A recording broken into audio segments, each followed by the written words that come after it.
El 15 de septiembre de 2016, Juan Martínez, un niño de apenas 8 años, jugaba cerca de su casa, en el barrio tranquilo de San Pedro, un pequeño pueblo rodeado de montañas en el norte de México. Era una tarde cálida, con el sol iluminando las calles de tierra y los niños corriendo y riendo por los alrededores. El sonido de la vida cotidiana, el bullicio de las casas, los perros ladrando, todo parecía normal. Pero esa tarde, Juan desapareció sin dejar rastro. Su madre, Laura, lo había visto jugando con su pelota en la esquina de la calle. Le había gritado que regresara a casa para la cena, pero cuando fue a buscarlo, ya no estaba. Al principio pensó que había ido a casa de un amigo, pero al ver que no estaba allí, el pánico comenzó a apoderarse de ella. En cuestión de minutos, la búsqueda comenzó, y pronto todo el barrio se unió a la búsqueda de Juan. Pero, aunque gritaron su nombre, recorrieron las calles, los parques cercanos y los campos, no había señales de él. Simplemente se desvaneció. La policía local comenzó a investigar, pero no encontraron nada. Ningún testigo, ninguna pista que indicara hacia dónde podría haberse ido. Sus zapatos estaban en el suelo, cerca de su pelota, pero no había señales de lucha ni de violencia. Era como si se hubiera esfumado. Laura y su esposo, Roberto, no podían entenderlo. Durante las primeras horas, la esperanza estaba intacta, pero a medida que pasaban los días, la desesperación crecía. Durante los primeros días de la desaparición, los padres de Juan recibieron apoyo de la comunidad, que organizó búsquedas y difundió carteles con su foto en cada rincón del pueblo. Sin embargo, las semanas pasaron y la esperanza de encontrarlo vivo se desvaneció lentamente. A medida que pasaban los meses, las autoridades dieron por cerrado el caso, declarando a Juan como un niño desaparecido sin explicación. La familia quedó devastada. El dolor de perder a un hijo en circunstancias tan misteriosas era indescriptible. Laura no quería creer que su hijo estuviera muerto. Cada día, después de trabajar, recorría los lugares donde Juan solía jugar. Buscaba en los mismos árboles, en las mismas calles, preguntando a los mismos vecinos si alguien había visto algo extraño. Pero el tiempo fue pasando, y con cada día que pasaba, el dolor se volvía más pesado y el vacío más grande. En su corazón nunca perdió la esperanza de que Juan regresara algún día, pero la tristeza la envolvía en cada rincón de su vida. Roberto, por su parte, trató de mantenerse fuerte por su esposa, pero también sentía que algo se había roto dentro de él. La falta de respuestas lo había hecho más distante, más callado. Cada vez que veía a otros niños jugar en el parque, el dolor lo invadía. Recordaba a su hijo corriendo, riendo, y como su vida había cambiado por completo en un solo instante. La familia ya no era la misma, el barrio ya no era el mismo, y hasta el aire parecía más pesado. Pasaron 6 años. La vida de Laura y Roberto cambió profundamente, pero la memoria de Juan seguía viva en sus corazones. A veces, Laura se despertaba en medio de la noche, creyendo escuchar los pasos de su hijo corriendo hacia su cama. A veces, Roberto encontraba su camiseta favorita de Juan doblada en el cajón, como si él hubiera estado allí para guardarla.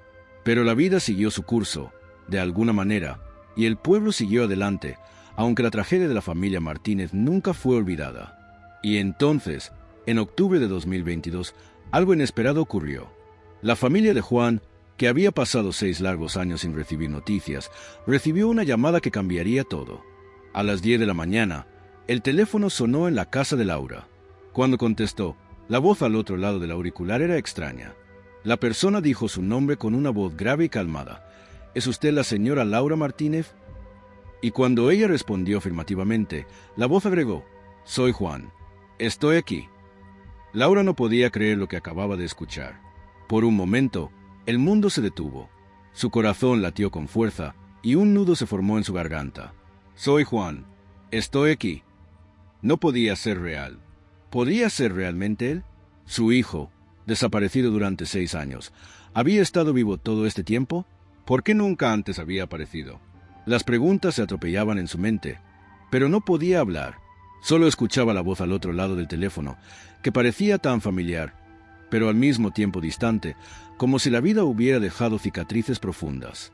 «Juan, ¿eres tú?», preguntó Laura, temblando, apenas pudiendo articular las palabras. La voz del otro lado respondió con calma. «Sí, mamá, soy yo». Laura sintió que sus piernas temblaban, y casi perdió el equilibrio. Solo lograba pensar en su hijo, en el niño que había perdido, que había estado buscando todos estos años, sin descanso. ¿Dónde estaba? ¿Cómo había sobrevivido? ¿Y qué había pasado en esos 6 años? La voz de Juan continuó. No sé cómo explicarlo, pero estoy bien. Estoy a salvo. No podía entender.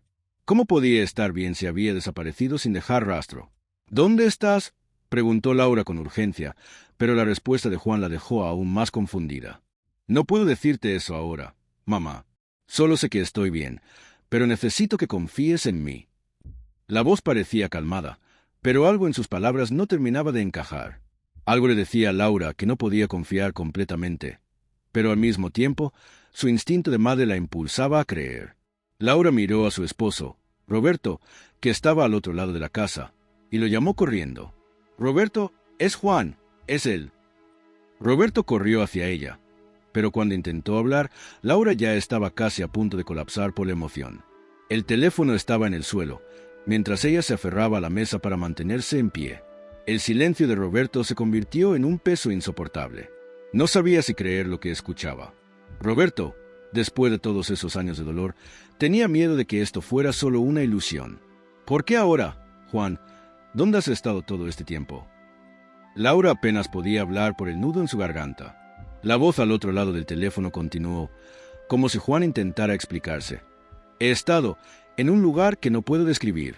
No sé cómo llegó todo a esto, mamá. No sé cómo escapar, pero estoy aquí, vivo. Solo necesito saber si me esperas». Esa última frase fue lo que rompió el corazón de Laura. Él sabía que, a pesar de todo, ella lo seguiría esperando. Y ella lo haría. Aunque todo lo que escuchaba no parecía real, su amor de madre no le permitía dudar.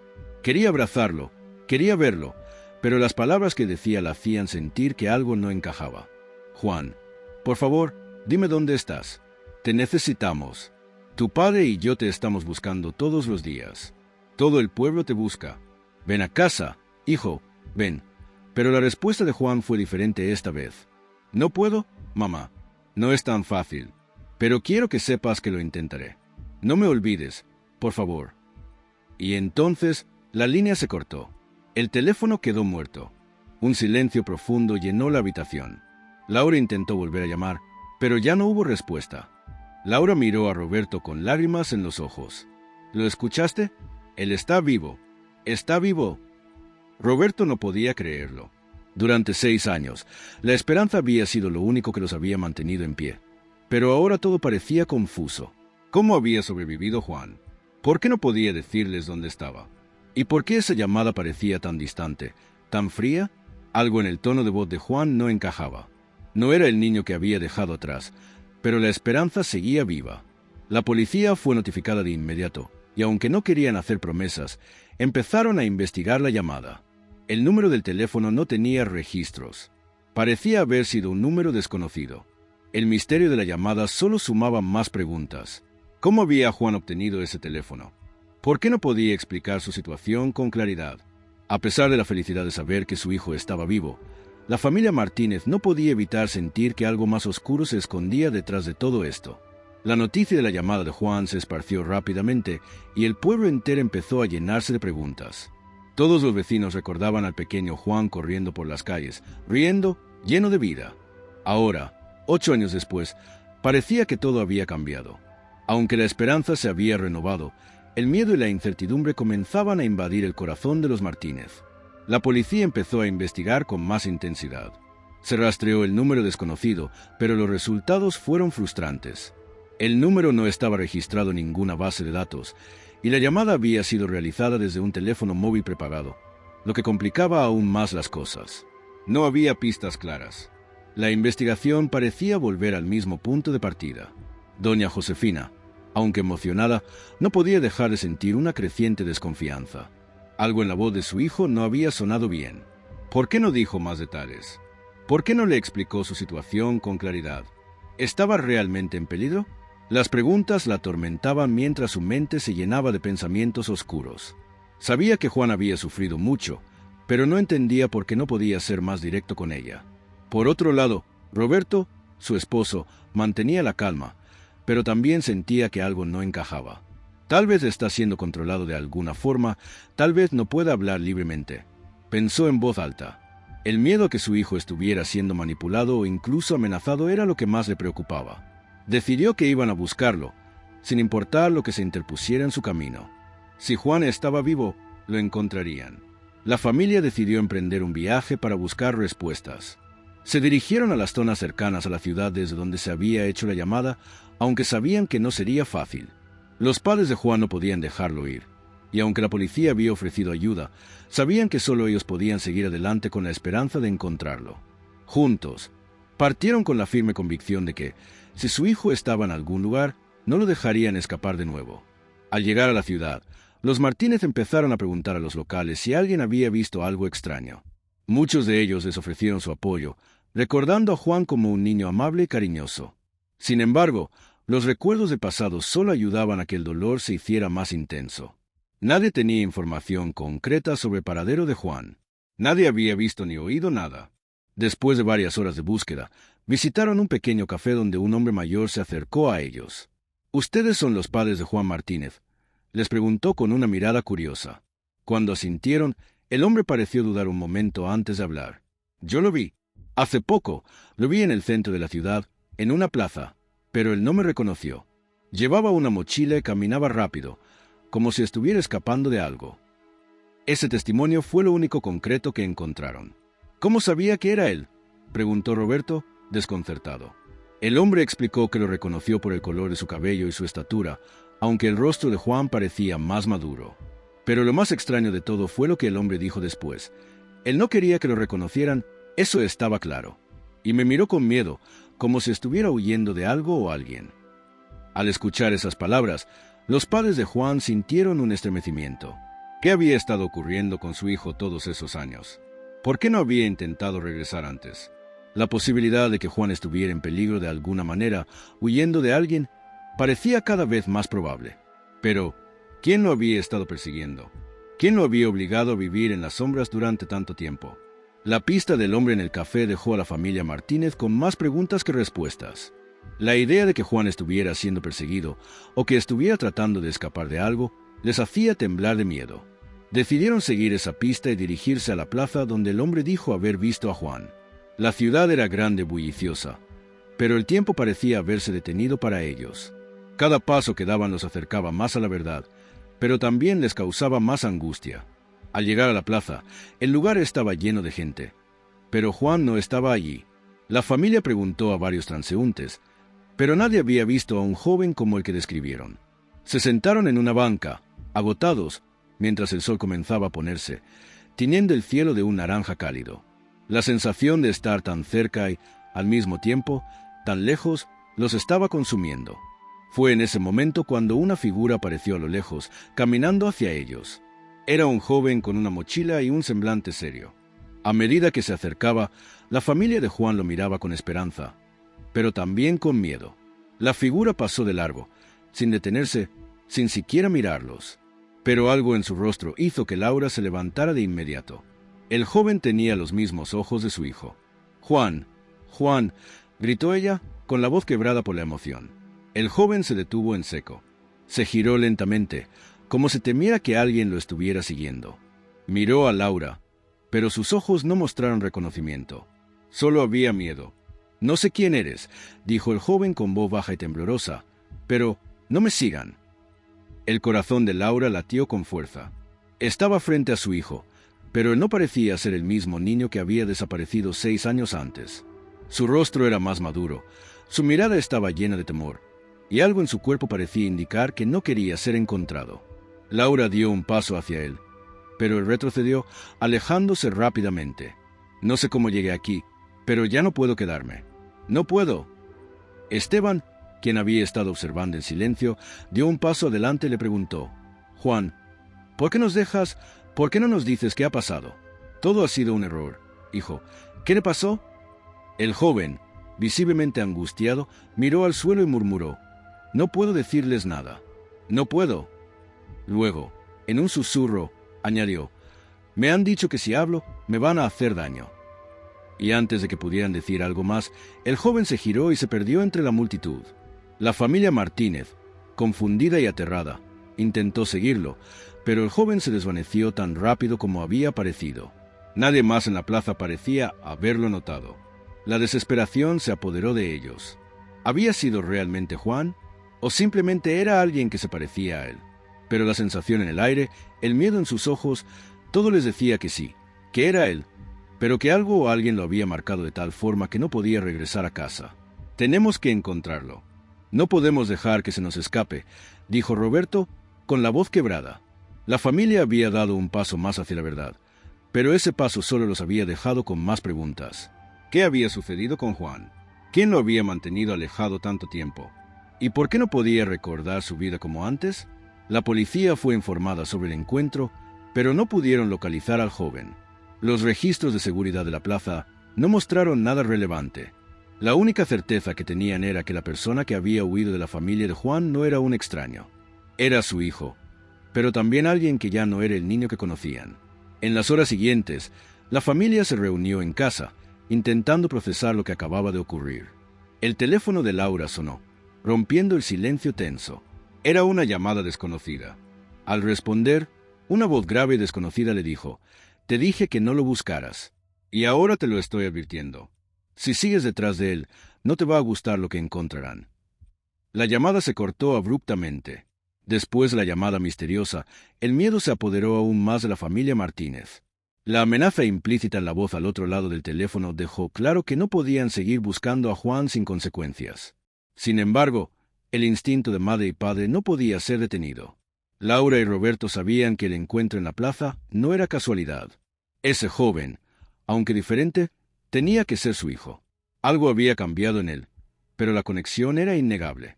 Decidieron continuar la búsqueda a pesar de la advertencia. La policía ya no podía hacer mucho más, ya que la pista del joven desaparecido parecía haberse perdido en la nada. Pero la familia no se rindió. A la mañana siguiente, comenzaron a recorrer las zonas cercanas al pueblo donde Juan podría haberse escondido. Buscaron en las montañas, en los caminos menos transitados, en cada rincón que Juan solía recorrer cuando era niño. La desesperación los empujaba a no detenerse. Fue en una de esas rutas, cerca de una vieja casa abandonada, donde Laura vio algo que la detuvo en seco. En una de las ventanas rotas de la casa, un reflejo débil, casi imperceptible, hizo que sus ojos se enfocaran en una figura de pie, observándolos desde adentro. Era él, Juan, no había duda. Estaba ahí, pero no quería que lo viera. Cuando la familia se acercó, el joven desapareció dentro de la casa como una sombra. «Juan, por favor», gritó Laura, corriendo hacia la puerta. Roberto la siguió, con el corazón acelerado, pero al llegar a la entrada, la puerta se cerró violentamente frente a ellos. Miraron a su alrededor, buscando alguna forma de entrar, pero todo parecía estar cerrado, todo parecía bloqueado. «¿Por qué no quiere hablarnos? ¿Por qué no puede decirnos la verdad?», se preguntaba Laura entre lágrimas.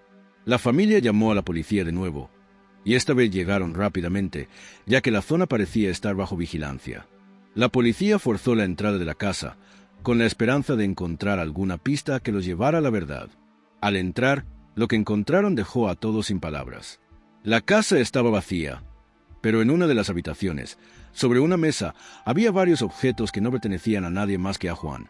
Su camiseta de fútbol, fotos de su infancia y una caja con recuerdos. Pero lo más inquietante fue lo que había en el fondo de la caja, una carta, con la letra de Juan, que decía: «No puedo regresar, pero sé que ustedes me buscan. No me olviden, por favor». La carta estaba fechada hacía más de un año. ¿Por qué no había regresado? ¿Qué lo había mantenido alejado todo este tiempo? La policía investigó aún más, pero la única pista que encontraron fue el rastro de Juan en las cámaras de seguridad del pueblo, que mostraban su figura entrando y saliendo de la casa, pero sin que nadie lo hubiera visto claramente en los días posteriores. Mientras tanto, la familia de Juan se enfrentaba a la dura realidad de que tal vez nunca podrían entender lo que realmente sucedió. El dolor de no saber, de vivir con la incertidumbre, era lo más difícil de sobrellevar. ¿Por qué se fue? ¿Qué lo había mantenido prisionero, incluso después de todo este tiempo? A medida que los meses pasaban, la esperanza de encontrar respuestas completas disminuía. Sin embargo, la familia Martínez nunca dejó de buscar, nunca dejó de esperar. La última pista de la carta, aunque incompleta, les dio consuelo. Sabían que, a pesar de todo, Juan no los había olvidado. Había estado tratando de regresar, pero el miedo, la duda y las sombras del pasado lo mantenían alejado. La historia de Juan Martínez quedó marcada en los corazones de todos los que lo conocieron. Aunque nunca se supo todo lo que ocurrió durante esos años de ausencia, su familia nunca dejó de amarlo, nunca dejó de buscarlo. El amor de una madre, de un padre, nunca desaparece, no importa cuántos años pasen. Y aunque Juan nunca regresó como antes, siempre quedará en la memoria de su familia, como un hijo que luchó por volver, pero que no pudo escapar de los secretos